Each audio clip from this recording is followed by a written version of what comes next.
Assalamualaikum warahmatullahi wabarakatuh. A'udzu billahi minasyaitonir rajim. Bismillahirrahmanirrahim. Bismillah walhamdulillah wa bihi nasta'inu ala umurud dunya waddin. Ashhadu an la ilaha illallah wahdahu la syarika lah. Wa ashhadu anna sayyidana Muhammadan abduhu wa rasuluh.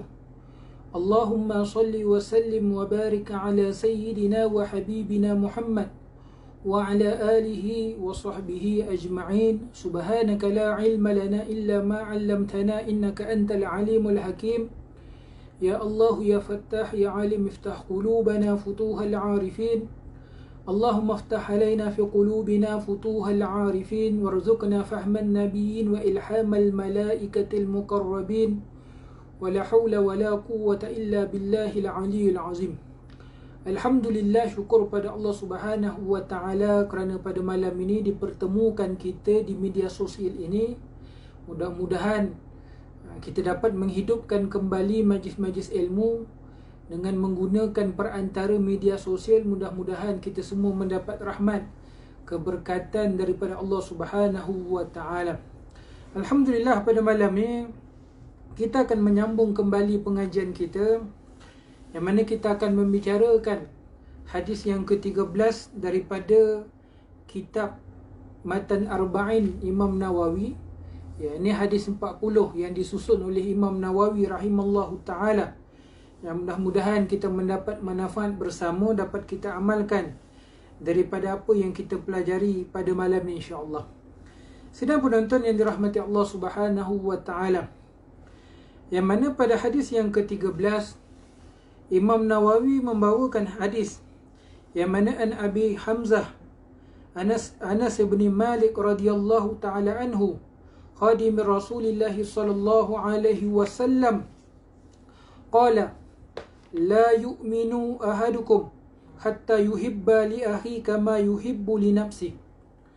Yang mana kata Nabi sallallahu alaihi wasallam daripada Sayyidina Abi Hamzah, yakni Sayyidina Anas bin Malik radhiyallahu taala anhu, merupakan khadam ataupun merupakan pembantu kepada Rasulullah sallallahu alaihi wasallam, yang mana Rasulullah sallallahu alaihi wasallam bersabda, tidak sempurna iman seseorang daripada kamu sehingga mana mencintai saudaranya seperti mana dia mencintai dirinya sendiri. Hadis riwayat Imam Bukhari dan Imam Muslim. Yang mana hadis ini merupakan hadis yang ke-13 di dalam kitab hadis 40 Imam Nawawi rahimallahu ta'ala. Merupakan salah satu hadis yang besar manfaatnya kepada kita umat Islam, yakni umat Nabi Muhammad sallallahu alaihi wasallam.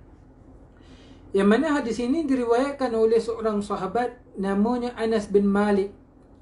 Sayyidina Anas bin Malik ini merupakan salah seorang daripada sahabat Rasulullah sallallahu alaihi wasallam yang beliau meriwayatkan ataupun menghafaz hadis daripada Rasulullah sallallahu alaihi wasallam sebanyak 2286 hadis Nabi sallallahu alaihi wasallam. Ketika beliau berumur 10 tahun, beliau telah diserahkan oleh ibunya kepada baginda Rasulullah sallallahu alaihi wasallam, yang mana ibunya menyerahkan kepada Rasulullah supaya Sayyidina Anas ini menjadi pembantu ataupun bahasa Arabnya menjadi khadam kepada Rasulullah sallallahu alaihi wasallam, yang menjadi tradisi bermula daripada zaman Rasulullah dan seterusnya kepada zaman-zaman yang seterusnya, yang mana lazimnya orang-orang terdahulu mereka menyerahkan anak mereka kepada Rasulullah, ataupun zaman selepas itu kepada orang-orang alim selepas daripada zaman Rasulullah, supaya berkhidmat dan mengambil ilmu secara langsung daripada orang-orang alim ini. Dia ada dua kategori orang yang menuntut ilmu daripada orang-orang alim, tuan-tuan guru, pak kiai, para masyayikh dan sebagainya. Yang pertama, menuntut ilmu sahaja tanpa berhikmat. Yang kedua, menuntut ilmu serta berhikmat. Kelebihan menuntut ilmu sambil berkhidmat ini Iaitu apa dia? Bukan sekadar mempelajari secara teori, tetapi melihat praktikalnya yang dilakukan oleh baginda Rasulullah ataupun para pak kiai ataupun para ustaz, masyayikh dan sebagainya, dalam mempraktikkan Islam dalam kehidupan. Ini kelebihan dia. Ini bukan sekadar belajar tetapi berkhidmat. Bahkan kalau kita lihat Sayyidina Anas sendiri pun, beliau banyak meriwayatkan hadis-hadis berkenaan dengan perilaku Rasulullah sallallahu alaihi wasallam. Kalau kita lihat di dalam kitab Syama'il, banyak diceritakan, yakni riwayat daripada Sayyidina Anas menceritakan perilaku Rasulullah. Ini kenapa? Kerana beliau berkhidmat dan sentiasa berdamping bersama dengan Rasulullah, maka beliau dapat melihat secara langsung perilaku Rasulullah sallallahu alaihi wasallam. Selain daripada Sayyidina Anas ini, ada sahabat-sahabat yang lain, contohnya Sayyidina Bilal bin Rabah, contohnya Sayyidina Abu Hurairah, yang mereka ini memang berkhidmat langsung dengan Rasulullah sallallahu alaihi wasallam. Sayyidina Anas radhiyallahu taala anhu, yang mana ibunda beliau pernah meminta kepada Rasulullah sallallahu alaihi wasallam supaya didoakan kepada Sayyidina Anas supaya menjadi orang yang banyak harta kaya, panjang umurnya dan banyak anaknya. Maka doa langsung daripada Rasulullah sallallahu alaihi wasallam ini dikabulkan oleh Allah Subhanahu wa taala, sehingga Sayyidina Anas ini punya kebun kurma yang berbuah 2 kali dalam setahun.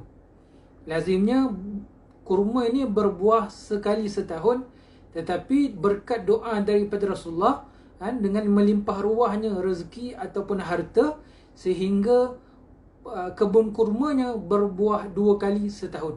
Ini berkat doa daripada Rasulullah sallallahu alaihi wasallam.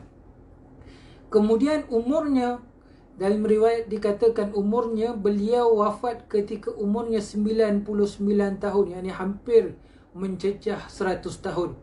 Kerana panjang umurnya didoakan oleh Rasulullah. Dan anaknya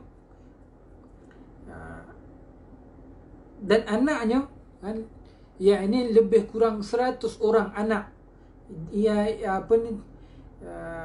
Rezekinya dengan dikurniakan anak lebih kurang 100 orang. Kenapa? Berkatnya doa daripada Rasulullah sallallahu alaihi wasallam. Kemudian hadis ini diriwayatkan oleh Imam Bukhari dan Imam Muslim. Imam Bukhari meriwayatkan di dalam kitab Iman, dan Imam Muslim pun meriwayatkan pun di dalam kitab Iman. Maksudnya apa? Hadis ini diriwayatkan ataupun disusun, diletakkan dalam tajuk iman, kerana apa? Hadis ini berkaitan dengan keimanan. Kerana kita lihat pada awal hadis ini, Rasulullah SAW menyebut la yu'minu, yakni tidak beriman ataupun tidak sempurna iman seseorang daripada kamu. Kerana bila sebut iman, hadis ini dimasukkan oleh Imam Bukhari ataupun disusun oleh Imam Bukhari dan Imam Muslim di dalam tajuk ataupun di dalam kitab iman. Kemudian Imam Nawawi rahimallahu ta'ala menyebutkan di dalam kitab Syarah Sahih Muslimnya, yang mana Imam Nawawi ada menulis satu syarah Sahih Muslim. Kalau kita belajar kitab hadis ini, ada Sahih Bukhari, Sahih Muslim, Sunan Abi Daud, Tirmizi, Ibnu Majah dan sebagainya. Lazimnya biasa kalau kita dengar syarah ataupun huraian bagi kitab Sahih Bukhari ini, yang masyhur kitab Fathul Bari, Imam Ibnu Hajar Al-Asqalani. Kemudian bagi kitab Sahih Muslim, syarahnya yang masyhur disyarahkan ataupun kitab syarahnya disyarahkan oleh Imam Nawawi rahimallahu ta'ala, penulis bagi kitab hadis 40 ini juga. Yang mana Imam Nawawi menyebut di dalam syarah Sahih Muslim, kerana hadis ini ada di dalam Sahih Muslim.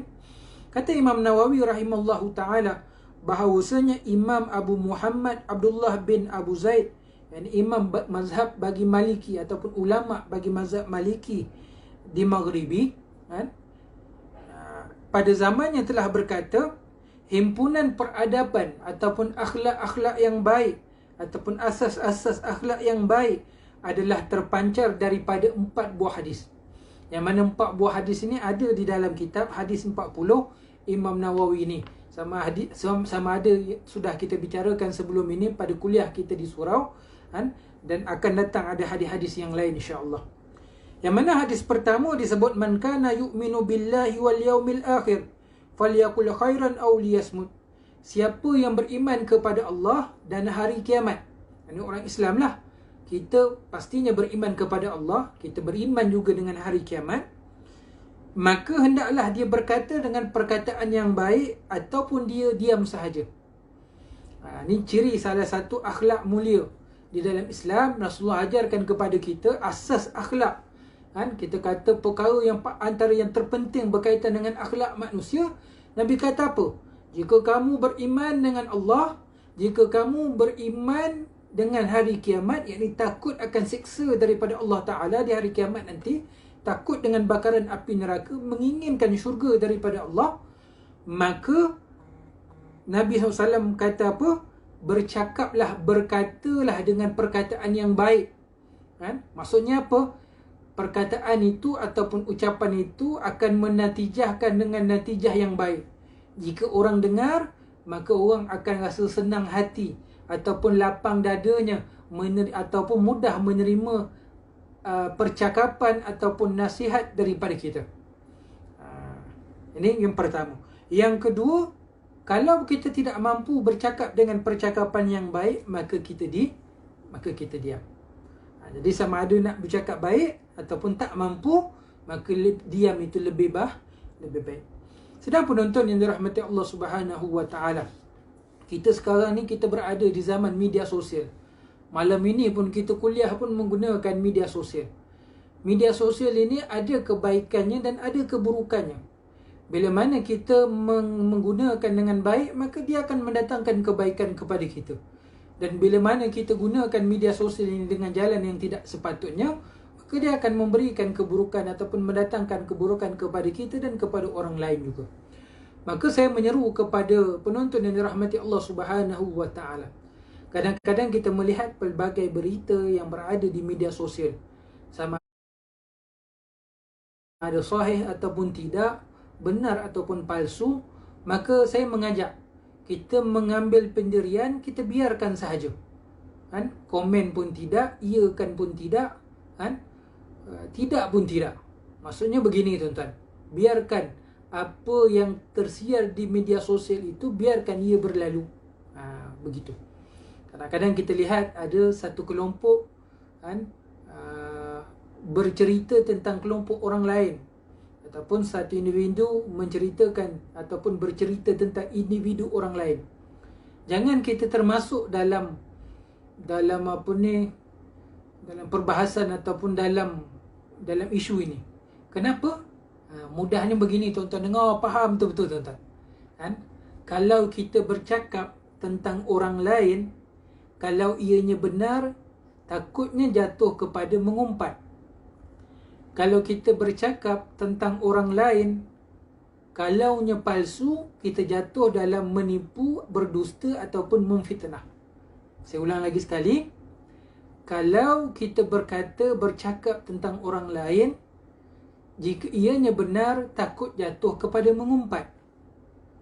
Dan jika kita bercakap tentang orang lain, jika perkaranya palsu, maka takut kita jatuh dalam perkara menipu, berdusta ataupun memfitnah. Maka jalan keluarnya bagaimana? Kita diam dan kita lihat sahaja, dan sama-sama kita doakan kebaikan jika ada perkara-perkara yang buruk tersiar dan sebagainya. Itu pertama.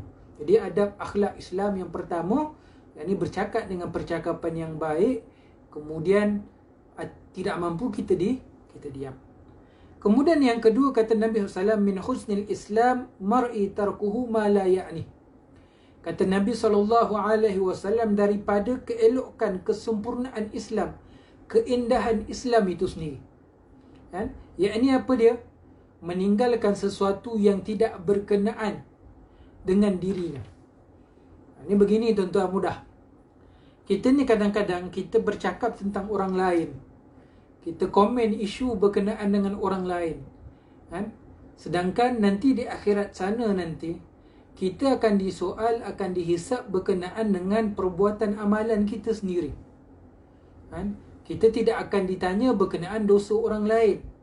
Orang lain punya dosa, orang lain punya perkara-perkara maksiat. Kita tidak ditanya berkenaan dengan orang lain. Bahkan yang akan ditanya tentang amalan diri kita sendiri.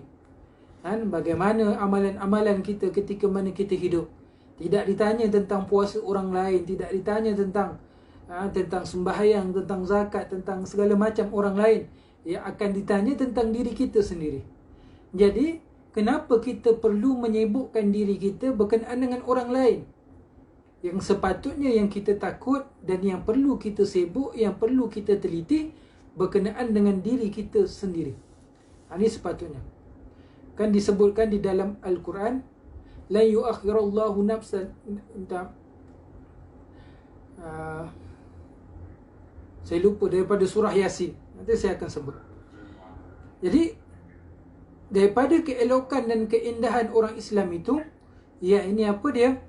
Dia meninggalkan sesuatu yang tidak berkenaan tentang dirinya. Yakni tidak melakukan perkara yang berfaedah. Kemudian yang ketiga. Yang ketiga, hadis yang menjadi asas bagi akhlak Islam, Nabi SAW menyebut kepada seorang sahabat, la taghdab, jangan marah. Jangan marah. Kerana daripada marah ini akan terbitlah akhlak-akhlak yang tidak elok, sehingga mungkin berlaku percakapan yang tidak elok, maki hamun, mungkin boleh jadi fitnah, memfitnah dan sebagainya. Dan yang keempat, hadis yang kita bicarakan pada malam ini yang disebutkan tadi, la yu'minu ahadukum hatta yuhibba li ahi kama yuhibbu li nafsi. Yakni tidak sempurna iman seseorang sehingga seorang daripada kamu sehingga dia mencintai saudaranya seperti mana dia cinta kepada dirinya. Ini asas yang keempat bagi akhlak sebagai seorang Muslim. Saya ulang lagi sekali. Yang pertama, akhlak percakapannya mestilah percakapan yang elok, ataupun jika tidak mampu dia diam. Yang kedua, orang Islam mestilah orang Islam dia mestilah melakukan sesuatu yang bermanfaat dan meninggalkan perkara yang tidak berfaedah ataupun tidak bermanfaat. Yang ketiga, umat Islam mesti jadi umat yang tidak mudah marah. Umat Islam mesti jadi umat yang tidak mudah marah. Jangan jadi umat yang cepat marah ataupun baran. Kerana Nabi SAW sebut, la taghdab. Ini maksudnya jadi umat yang penyayang. Dan yang keempat, umat Islam diajarkan oleh Nabi SAW supaya ada sifat mengasihi, menyayangi ataupun sifat kasih mengasihi dengan sesama Muslim dan juga kepada orang ataupun kepada manusia lain daripada orang Islam. Maka barangkali ini mungkin satu rahsia ataupun satu hikmah yang mengapa Imam Nawawi rahimallahu taala membawakan empat hadis ini di dalam kitab hadis 40 ini, insya-Allah. Dan Syekh Al-Jardani di dalam kitab beliau syarah bagi hadis 40 mengatakan empat hadis ini pun merupakan salah satu daripada kaedah-kaedah yang ada dalam syarah ataupun kaedah usul fiqh. Sidang penonton yang dirahmati Allah Subhanahu wa taala. Maka disebutkan di dalam hadis ini tadi, dalam matan ataupun lafaz daripada hadis ini, ada perkataan la yu'minu. La yu'minu. Apa maksud la yu'minu? Kalau kita terjemahkan daripada perkataan kepada perkataan, daripada bahasa kepada bahasa, secara literal sahaja, maka dia akan bermaksud tidak beriman. Jadi tidak beriman ni adakah kafir? Kena hati-hati. Itu sebab belajar ilmu agama ni mesti belajar dengan guru. Bila belajar dengan guru, akhirnya kita akan dapat kefahaman yang sahih, insya-Allah. Tapi kalau sekadar baca buku, baca kitab, bukan tak boleh. Ditakuti tanpa ada guru, takut-takut kita memahami dengan kefahaman yang salah. Contohnya, kalau kita mengambil makna daripada bahasa sahaja, la yu'minu, yakni seolah-olah tidak beriman ataupun kafir.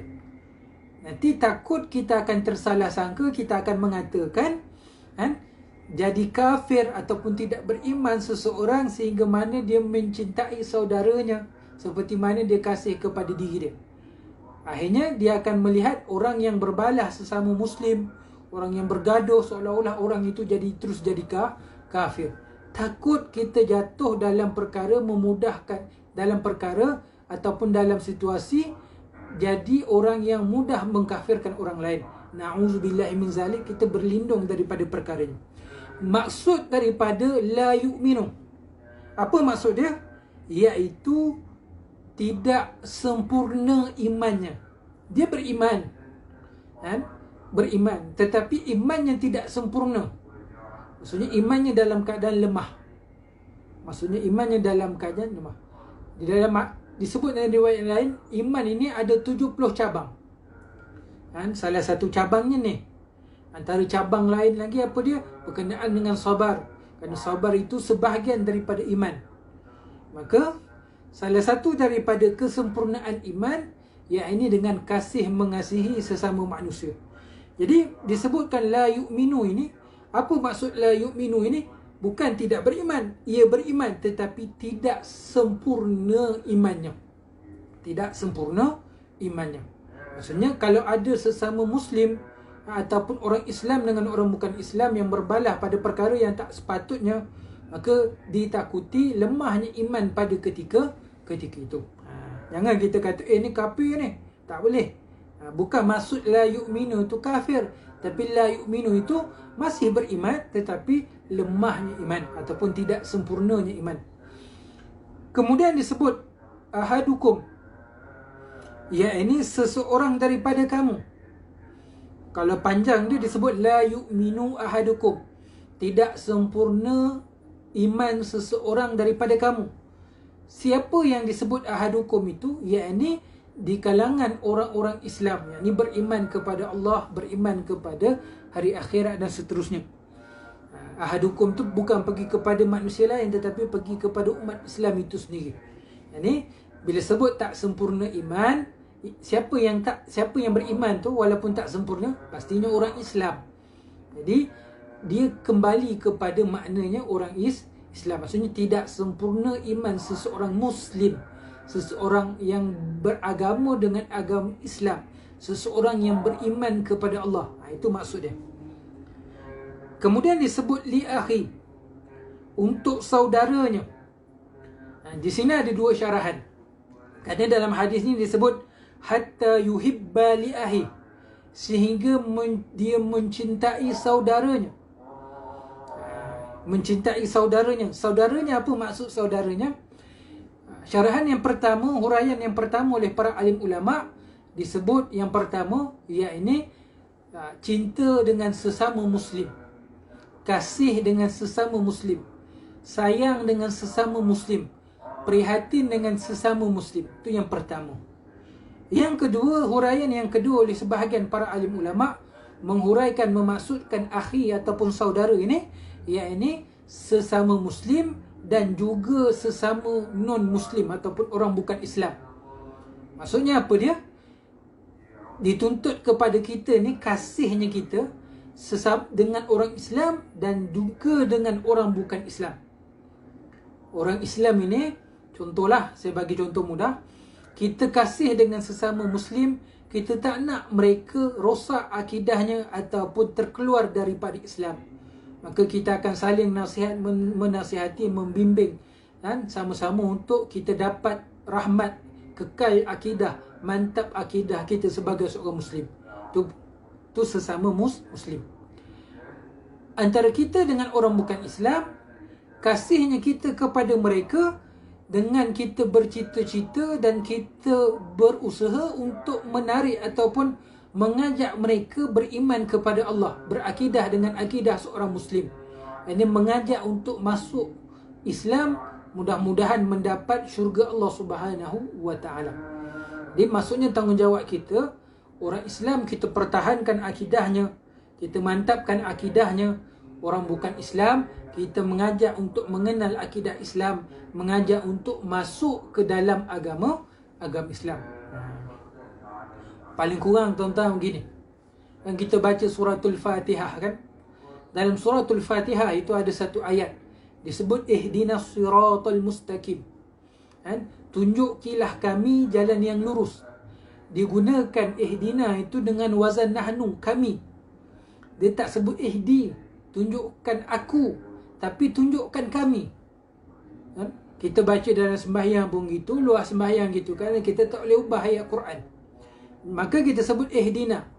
Maka Imam Ibnu Katsir dalam mentafsirkan kalimah ataupun ayat ihdina siratal mustaqim ini, maka disebutkan, diniatkan sekali kan, ihdina itu yakni didoakan hidayah bagi orang Islam supaya kekal keislamannya, dan didoakan hidayah untuk orang bukan Islam supaya diberikan hidayah masuk dia ke dalam agama Islam.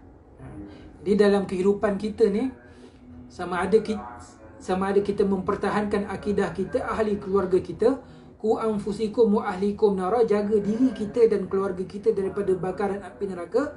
Dalam masa yang sama, sekurang-kurangnya kita doakan supaya diberikan hidayah kepada golongan yang bukan Islam.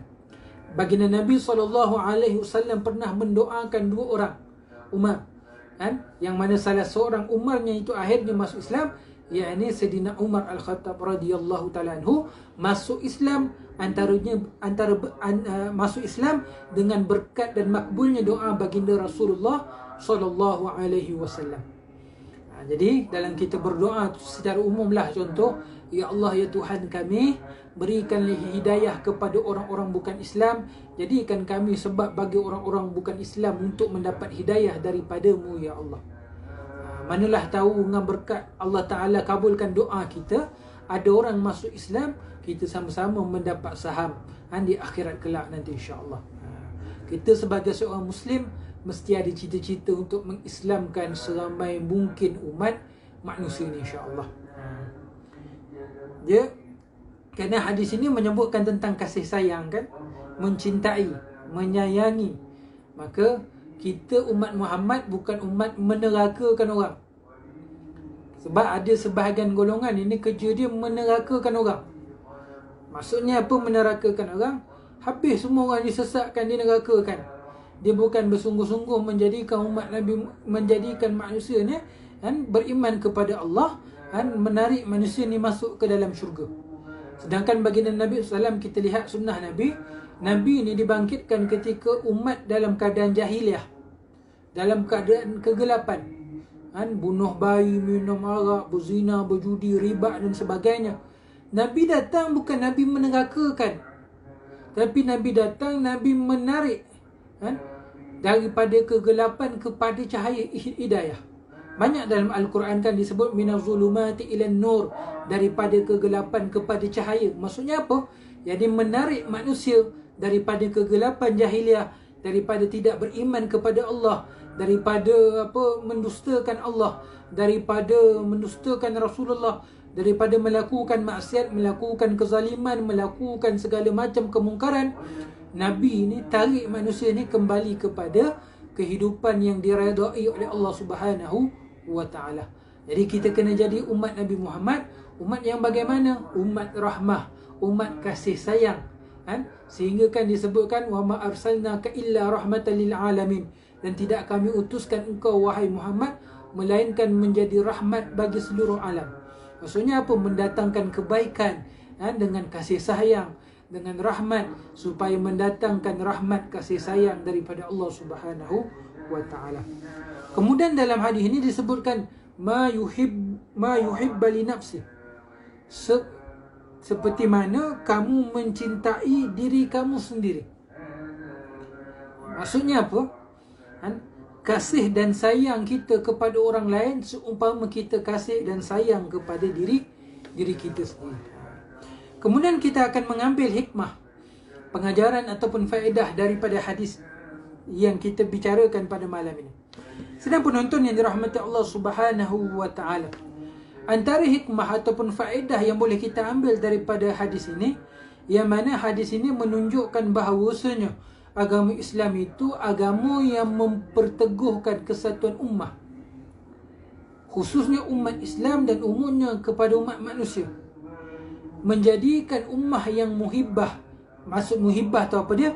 Saling berkasih sayang, saling hormat menghormati, sayang menyayangi di antara satu individu dengan individu yang lain, satu kelompok dengan kelompok yang lain. Ini yang pertama hikmah ataupun faedah yang boleh kita dapat daripada hadis ini. Yang saya sebutkan tadi, diutuskan Nabi ataupun diutuskan Rasulullah ini untuk menyebarkan kasih sayang kepada seluruh umat manusia. Bukan sekadar Rasulullah, bahkan umat Islam itu sendiri sampai kepada hari ini, tanggungjawabnya tidak lain tidak bukan untuk menyebarluaskan kasih sayang, rahmat kepada seluruh alam. Hikmahnya apa lagi? Kita lihat hari ini, bila disebutkan berkenaan dengan teroris ataupun pengganas, lazimnya orang-orang yang membenci kepada Islam, mereka akan menunding jari kepada orang-orang Islam, sehingga mereka takut kepada orang-orang Islam, sehingga mereka melihat orang yang berjanggut, orang yang berjambang, orang yang pakai purdah dan sebagainya seolah-olah orang yang akan melakukan keganasan, yakni teroris. Semua yang berlaku ini atas fitnah yang kadang-kadang dilakukan oleh sebahagian orang Islam sendiri, yang mereka tidak memahami agama ini dengan benar, tidak mempelajari Islam dengan benar, dan mempelajari Islam dengan kefahaman yang salah, sehingga mereka melakukan keganasan, melakukan penindasan, melakukan kezaliman, pembunuhan menggunakan atas dasar agama. Sedangkan Islam tidak menganjurkan begitu. Sedangkan Islam menganjurkan kebaikan ataupun menganjurkan perpaduan, menganjurkan muhibbah, menganjurkan kasih sayang sesama umat manusia.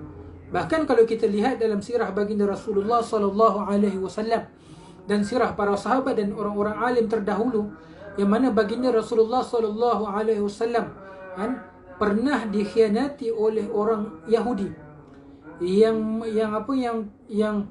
mencampakkan najis perut unta kepada Rasulullah. Sedangkan kita lihat Rasulullah tidak membalas dengan melakukan khianat ataupun melakukan perkara yang zalim. Bahkan Rasulullah mendoakan hidayah, dan akhirnya Yahudi itu masuk ke dalam agama Islam dengan keindahan akhlak dan sifat rahmah yang ada pada Rasulullah sallallahu alaihi wasallam. Ini contoh. Jadi kadang-kadang orang kata kita sikit lebih kurang, kita diam buat tak tahulah, senang cerita. Bahkan kalau boleh banyakkan berdoa, ya Allah ya Tuhan kami, ataupun ya Allah ya Tuhanku, ampunkanlah dosa orang-orang yang khianat kepada kami, kepada aku, dan berikan hidayah kepada mereka. Kan lebih baik tuan-tuan, kan kita ni contohlah, kita nak orang masuk syurga ke ataupun kita nak orang masuk neraka? Umumnya kita umat Islam, pasti saya percaya kita akan kata kita nak orang masuk syurga, kita tak nak orang masuk neraka. Maka bila kita nak orang masuk ke dalam syurga, maka perlu ada sifat kasih sayang dan sifat rahmah untuk mengajak orang melakukan kebaikan, mendoakan supaya diampunkan dosa, supaya diberikan hidayah oleh Allah Subhanahu wa taala.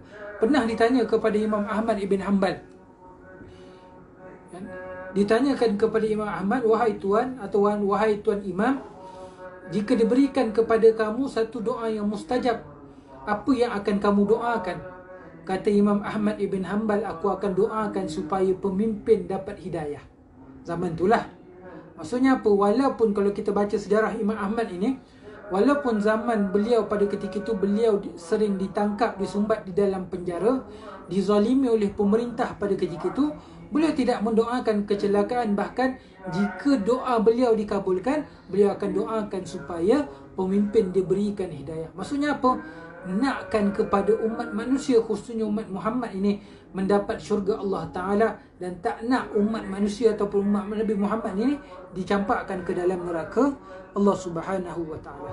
Maka faedah yang pertama daripada hadis ini, hadis ini mengajak kepada kesatuan ummah, mengajak kepada muhibbah, saling kasih mengasihi sesama Muslim dan juga kepada umat manusia lain. Ini hikmah yang pertama.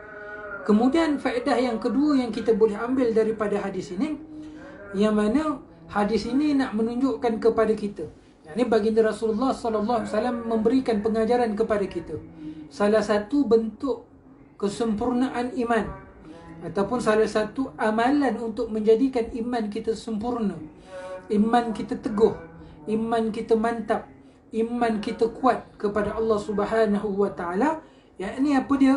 Yakni dengan adanya sifat rahmah, sifat mahabbah, sifat kasih sayang dalam hati kita dengan sesama muslim dan juga dengan sesama orang bukan Islam. Ini kita ni di musim PKP, di musim COVID-19 ni tuan-tuan. Kan? Bukan sekadar kita susah, bukan sekadar orang Islam susah, bahkan ada orang-orang bukan Islam pun susah. Bahkan kadang-kadang kita lihat tuan-tuan, kan, sidang penonton yang dirahmati Allah Ta'ala, kan, bahkan ada orang-orang bukan Islam yang mereka putus asa dalam kehidupan kerana akidah mereka, kepercayaan mereka tak sama macam kita. Kita orang Islam macam mana teruk sekalipun, kita tak akan bunuh diri. Kita akan redha dengan ketentuan daripada Allah. Ini hebatnya orang Islam. Ada orang bukan Islam, non-Muslim, yang mereka mengambil jalan keluar daripada kesusahan yang berlaku pada zaman ini, pada musim PKP ini, dengan membunuh diri. Terjun bangunan, gantung diri dan sebagainya. Maka kita sebagai seorang Muslim, kan, sama-sama selain kita membantu sesama Muslim, kita ikhtiar dan kita usaha membantu orang yang bukan Islam. Saya sebut ni berdasarkan pengalaman, kan, peristiwa yang saya pernah lihat sendiri. Kan. Ada satu tempat ni tuan-tuan, satu masjid ni, bukan sekadar memberi sumbangan kepada orang Islam, bahkan memberi sumbangan juga kepada orang bukan Islam, daripada kalangan orang Hindu, orang Cina, Buddha dan sebagainya. Contoh, disebabkan usaha yang baik ini, kan, ni atas mata saya sendiri, mata kepala saya sendiri melihat, ada seorang perempuan India, kan, bila dia jalan, dia melintasi masjid ini, dia akan menghadap ke masjid, dia akan buat isyarat tangan seolah-olah menyembah kepada masjid. Maksudnya apa tuan-tuan?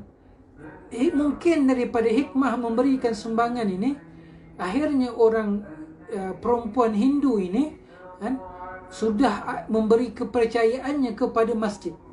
Bayang tuan-tuan, masjid ni tempat ibadah orang Islam, bukan tempat ibadah orang Hindu. Tapi orang Hindu duduk menyembah macam seolah-olah masjid ni kuilnya. Maksudnya apa? Kan? Ini pengalaman mata kepala saya sendiri melihat beberapa kali. Maksudnya apa? Mungkin dengan hikmah kita memberikan bantuan, kan, kita menyantuni mereka yang susah, akhirnya timbul sedikit demi sedikit kepercayaannya kepada orang Islam, bahkan mungkin kepada agama Islam itu sendiri. Mungkin boleh kita sebut perumpamaannya, mungkin sebelah kakinya sudah berada dalam kelompok Islam. Maka perlu lagi sedikit usaha untuk mengajak sama-sama masuk ke dalam agama Islam. Kalau kita lihat zaman Rasulullah sallallahu alaihi wasallam, Islam ini bukan untuk bangsa Arab.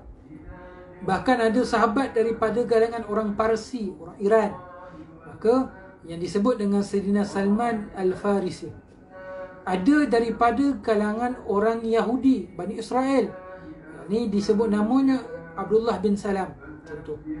Ada daripada kalangan orang kulit hitam, orang Afrika, yakni Sayyidina Bilal bin Rabah. Maksudnya apa? Islam ini untuk semua. Islam ni untuk orang Melayu, untuk orang India, untuk orang Cina, untuk orang asli, untuk semua bangsa. Maka dalam kita menyantuni, dalam kita menunjukkan sifat rahmah, kasih sayang yang Islam ajarkan kepada kita, bukan sekadar dengan sesama bangsa, bukan sekadar dengan sesama agama, tetapi dengan semua bangsa dan semua agama. Cuma saya nak tambah satu tips macam mana kita nak bagi sumbangan ini, kan? Dalam melakukan amal soleh, melakukan amal kebajikan, sembahyang amal soleh, amal kebajikan, ibadah, kan? Puasa pun ibadah, kan? Termasuklah ibadah sedekah ataupun hadiah, itu pun dikira sebagai satu ibadah.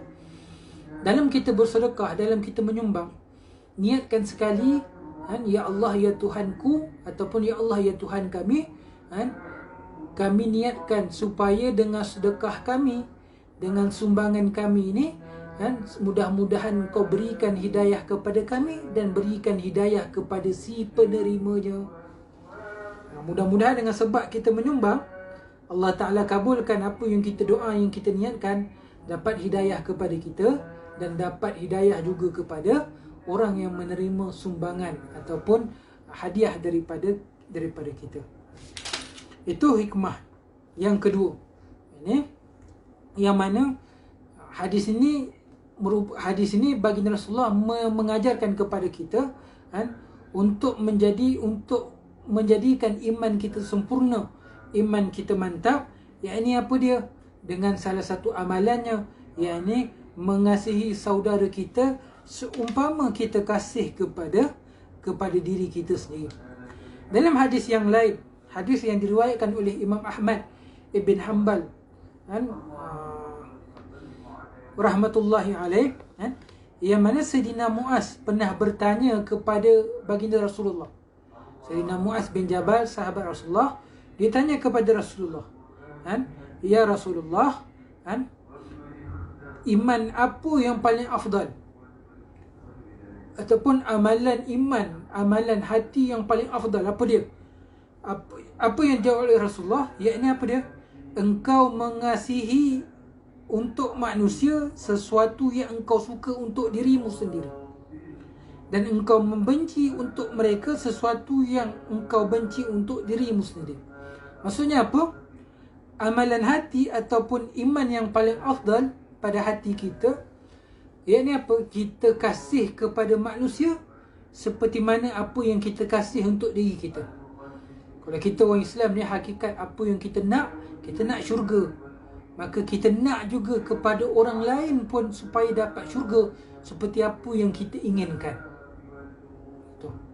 Kemudian Nabi kata apa? Kita benci kepada mereka sesuatu yang kita membenci untuk mereka kepada sesuatu yang kita benci. Kalau kita benci, kita tak nak masuk neraka, begitu jugalah kita tak nak kepada orang lain untuk masuk ke dalam api neraka. Mudahnya gitu. Maksudnya apa? Seorang Muslim, kalau dia nak masuk syurga, dia nak juga orang lain untuk masuk ke dalam syurga. Kalau dia benci, tak nak masuk neraka, dia takut untuk masuk ke dalam api neraka, dia tidak mahu dicampakkan ke dalam api neraka, dalam masa yang sama dia tak nak juga kepada orang lain untuk masuk ke dalam api neraka.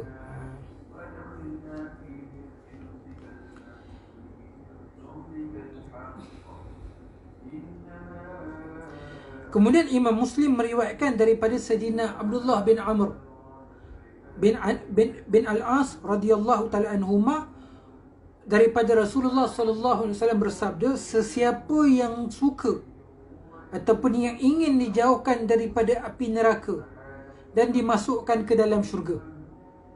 Ni kita ambil apa yang dikongsikan oleh Rasulullah untuk kita. Siapa yang suka untuk dijauhkan daripada neraka. Semua orang Islam memang tak nak masuk neraka. Memang nak dijauhkan daripada neraka. Dan nak untuk dimasukkan dalam syurga. Apa amalan dia? Maka hendaklah dia mati dengan keadaan dia beriman kepada Allah. Ini asas ataupun syarat yang paling utama.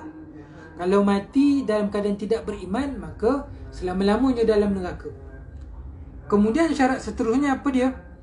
Dan dalam keadaan dia datang menyempurnakan hak manusia sebagaimana dia suka supaya manusia menunaikan haknya. Jadi Nabi kata apa? Kalau kamu ingin untuk tidak mahu masuk ke dalam neraka, ini kamu tak nak masuk neraka, dan kamu nak pula masuk ke dalam syurga, apa amalannya? Yang pertama, asasnya mesti kamu beriman kepada Allah dan hari kiamat. Ini sebagai Muslim lah, mati sebagai seorang Muslim. Yang kedua, menyempurnakan hak manusia seperti mana kamu ingin manusia sempurnakan hak kamu. Maksudnya apa? Menyayangi manusia lain sebagaimana kamu nak manusia lain menyayangi kamu.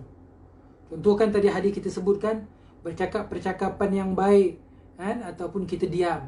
Kita tak suka orang fitnah kita, kita tak suka orang umpat kita, kita tak suka orang maki keji kita. Maka dalam masa yang sama, itu juga hak orang lain yang perlu kita tunaikan. Kita jangan caci maki orang, kita jangan fitnah orang, kita jangan buat orang lain sakit hati dengan pengucapan ataupun dengan lidah kita. Itu contoh.